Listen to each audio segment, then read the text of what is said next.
আয় ভবিষ্যৎবাণী করতে আইছি তোরে পাড়া হিমালয় আয় আয় সব পেলে আয় কোনে রে বাইগা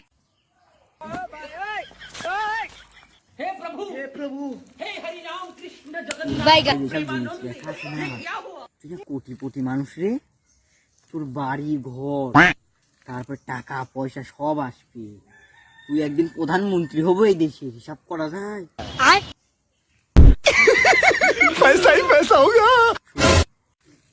তুই অনেক কিছু পাবো, কিন্তু তোর একটা সমস্যা হয়ে গেছে। ওই সমস্যা যদি সমাধান করতে চাস তাহলে 501 টাকা দে, তোর সমস্যা নেই মুহূর্তে সমাধান করে দেবো।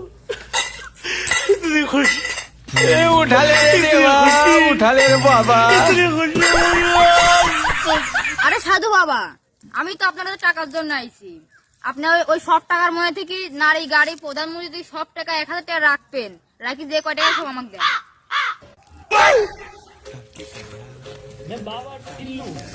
শালার ফকিরের আবার বড় বড় ইচ্ছা, তুই থাক, আমি হিমালয়ে আবার চলে যাই।